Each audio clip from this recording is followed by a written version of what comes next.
lunch tayo. Nandito na kami ngayon sa may Pico di Pino. Diba sinabi ko naman sa inyo guys, habang magbibiyahe kami, dito kami magla-lunch sa Pico di Pino. Kasi bukod pa sa masasarap dito guys, marami pa kayong mapagpipilian ng mga iba-ibang putahe. At syempre guys, mapapawaw talaga kayo sa sarap. At syempre, ito na masasabi ko sa inyo, ang dami pa talaga kayong makikilang mga iba-ibang view dito guys. Kung kakain kayo dun sa taas, may mga view din kasi dito guys na nakikita, kaya pwede rin kayo doon kumain. Kaya ayan guys, at nagkita rin kami ni May.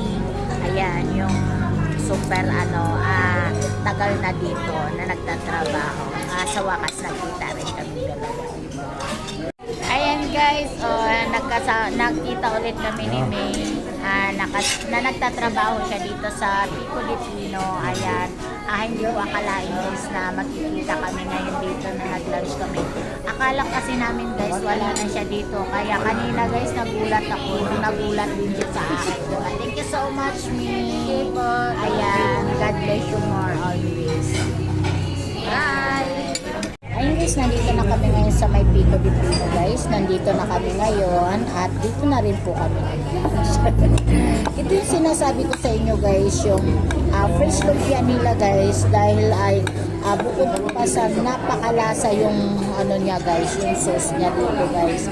Sobrang nakakabusog talaga siya dahil lasang-lasa talaga guys, as in talaga guys, na marami akong natitikman na mga ibang fresh lumpia, hindi talaga siya masarap para sa akin. Pero dito guys, talagang 101% nakuha ko yung sarap talaga dito ng fresh lumpia, masarap siya.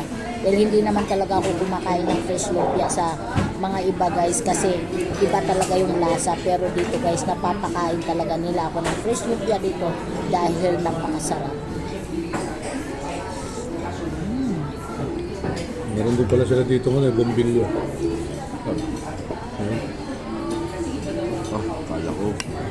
Ito talaga yung binabalik-balikan ko dito sa Pico di Pino guys. Ang sarap talaga. Manatan mo. Hindi ko lang alam kung maghanap ka na siya na. Dalawa to guys.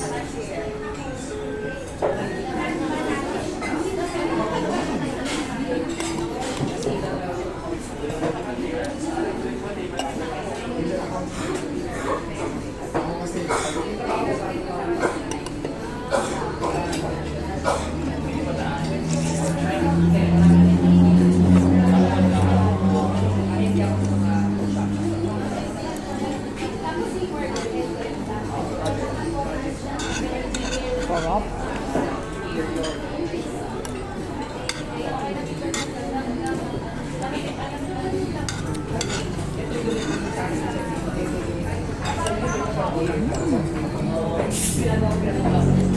Sulit to sarap. Sulit na presyo. Sulit lahat. Mabubukod ka talaga. Nawala yung diet ko. Sabi ko pa naman magda-diet ako. Pero dito kami napapunta sa Tanay, ayan, nawala yung diet ko. Kasi sabi ko, dito kami maglalan sa Pico. Dapat mag-register. Ayan guys, ito po yung binabalik-balikan ko talaga dito guys. Yung fresh lumpia talaga nila guys, ay napakasarap talaga guys, diba?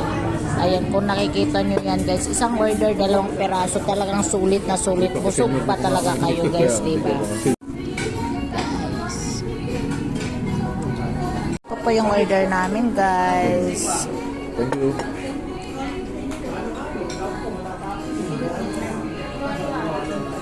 Loob ng Pico di Pino to guys, with my lakay and my bunso.